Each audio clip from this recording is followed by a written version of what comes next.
Hi guys, I'm from Jayalakshmi Sanskar School. Today we will do some GK questions. General knowledge, which you know is very important for the overall development और overall जो आपका mental development है उसके लिए general knowledge बहुत ज़रूरी है. तो जनरल नॉलेज कुछ जनरल क्वेश्चंस होते हैं जो किसी भी सब्जेक्ट से रिलेटेड हो सकते हैं, लेकिन आपको पता होने चाहिए. Okay, so let's do some general knowledge questions. मैंने आपको पहले भी कहा था कि डेली अगर आप 10 जीके क्वेश्चंस लर्न करेंगे तो स्लोली एंड स्लोली आपकी जीके काफ़ी इम्प्रूव हो जाएगी. ठीक है, इस तरह के आज हम कुछ जीके क्वेश्चन हमने पहले किए थे, कुछ हम आज करेंगे. ओके, 10 क्वेश्चंस आज मैं आपके लिए और लेकर के आई हूँ. सो पहला क्वेश्चन है कि which ocean has the most islands. ऐसा कौन सा ओशन है, ऐसा कौन सा समुंदर है जिसके अंदर सबसे ज़्यादा आइलैंड्स हैं. ओके, ऐसा कौन सा आपको पता, जैसे कि हमारे इंडियन ओशन के अंदर आपका अंडमान निकोबार का आइलैंड है या लक्षद्वीप का आइलैंड है. तो इस तरह से काफ़ी सारे आइलैंड होते हैं ओशंस के अंदर. तो ऐसा कौन सा ओशन इसके अंदर सबसे ज़्यादा आइलैंड्स हैं. तो गाइस इसका आंसर है पैसिफिक ओशन. पैसिफिक ओशन जैसे कि आप जानते हो कि एक सबसे बड़ा ओशन भी है. ओके, इसके अंदर लगभग 25 से 30 हज़ार तक आपकी आइलैंड्स हैं. इसके अंदर इतने सारे आइलैंड्स ये अपने अंदर रखता है. ओके, तो वो कौन सा ओशन है, वो कौन सा समुद्र जिसमें सबसे ज़्यादा आइलैंड्स हैं. तो इसका आंसर है आपका पैसिफिक ओशन, जो कि सबसे बड़ा ओशन भी है. ओके, सेकेंड क्वेश्चन है what is the mail dear called. जो नर डियर होता है, नर हिरण होता है, उसको क्या बोलते हैं. तो नर हिरण का दोस्तों आंसर इंग्लिश में उसे हम कहते हैं स्टैग. इसी तरह से मादा हिरन को मैं बता देती हूँ आपको क्या कहते हैं. फीमेल डियर को हम लोग कहते हैं डो. ओके, डो होता है वो फीमेल डियर को कहते हैं और मेल डियर को हम लोग स्टैग कहते हैं. तो कई बार चेंज द जेंडर में या इस तरीके से भी ऐसा क्वेश्चन आ जाता है आप लोगों को. तो मेल डियर स्टैग और फीमेल डियर होता है doe. Okay, next question is Ottawa is the capital of which country.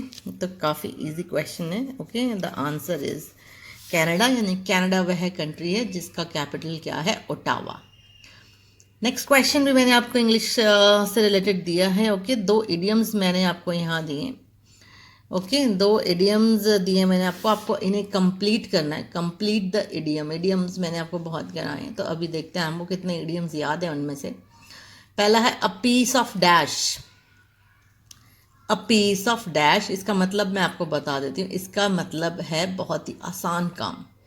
जब आप किसी काम को बहुत ही आसान समझते हो तो आप कहते हो this work is a piece of dash for me. तो वहाँ पर डैश में हम क्या भरेंगे. तो वहाँ पर अगर आपको याद हो तो मैंने बताया था अ पीस ऑफ केक, यानी कि बहुत ही इजी काम. Okay, to get through the exams is a piece of cake for him. यानी कि एग्ज़ाम्स में पास होना उसके लिए एक पीस ऑफ केक की तरह है, यानी कि बहुत ही इजी काम है उसके लिए. हिंदी में जैसे हम कहते हैं हमारे बाएं हाथ का काम है. ओके, बहुत ही आसान काम. उसी तरह से इंग्लिश में आपकी इडियम होती है पीस ऑफ केक. ये नेक्स्ट जो इडियम मैंने आपको दी है इसी क्वेश्चन के अंदर, वो है ब्रेक द डैश. इसका मीनिंग है किसी से आप जब फर्स्ट टाइम बात करते हो या आपकी बात नहीं हो पा रही है किसी से बहुत दिन तक, तो आप आगे से चलकर जब उस बंदे से बात करते हो तो हम कहते हैं ब्रेक द आइस. इसका आंसर है ice. Break the ice. So he broke the ice in the room.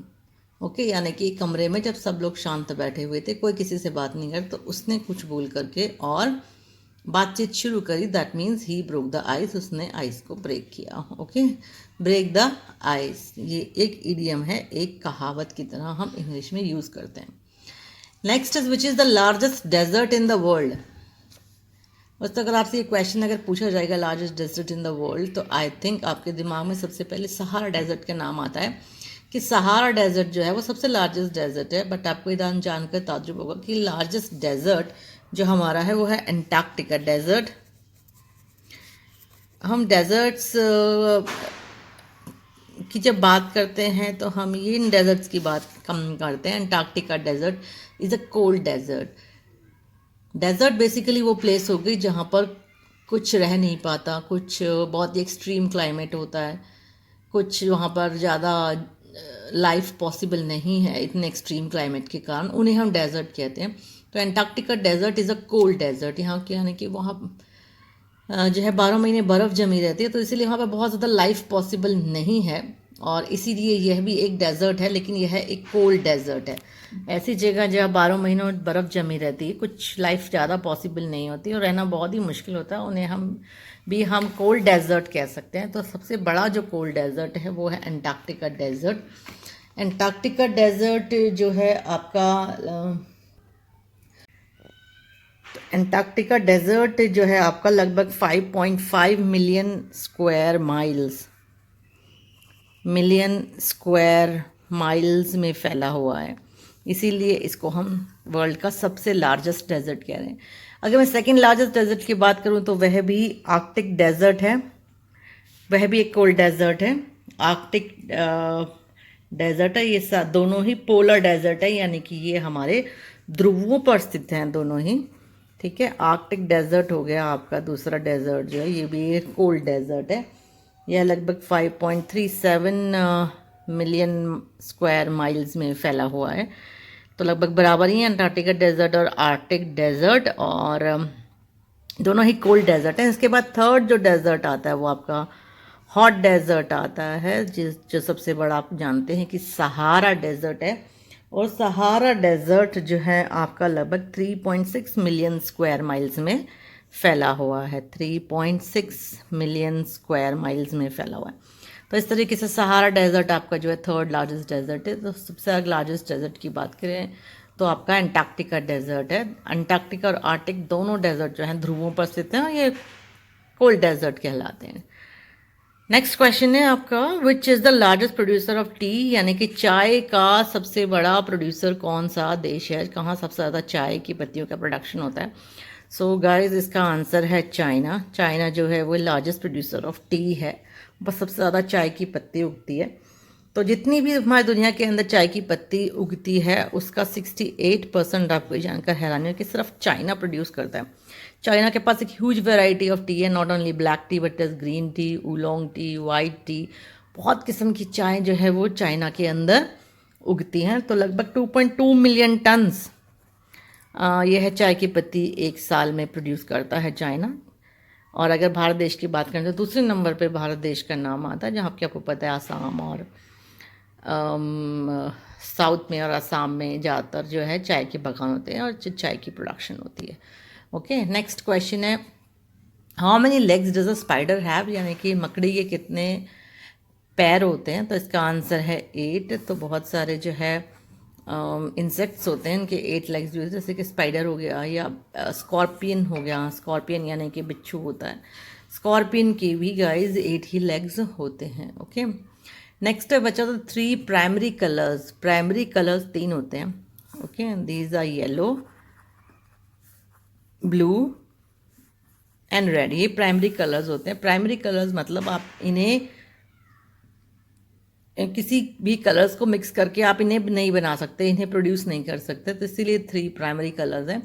लेकिन इन तीनों के आपस में मिक्स करके आप बहुत सारे तरीके के कलर्स बना सकते हैं, तो उन्हें हम कलर्स को कहते हैं सेकेंडरी कलर्स। जैसे अगर मैं बात करूं कि येलो प्लस रेड को अगर मैं मिक्स करूं तो हमको मिलता है ऑरेंज कलर। तो यानी कि ऑरेंज जो है वो आपका एक सेकेंडरी कलर है, इसके अंदर आप 2 प्राइमरी कलर्स मिला रहे हैं जो कि है yellow and red. Okay, blue and red को मिलाएंगे तो आपको पर्पल कलर मिलता है। इसी तरह से ब्लू प्लस येलो को अगर आप करेंगे तो आपको ग्रीन कलर मिलता है, जो कि ये सारे के सारे सेकेंडरी कलर्स हैं। लेकिन 3 कलर यानी कि येलो, ब्लू एंड रेड किसी को मिक्स करने से आप नहीं बना सकते, ये आपके पास होने चाहिए, तो इसीलिए इन्हें हम कहते हैं प्राइमरी कलर्स। और बाकी इन प्राइमरी कलर्स को मिक्स करके जो आप कलर्स बनाते हैं उन्हें हम कहते हैं सेकेंडरी कलर्स।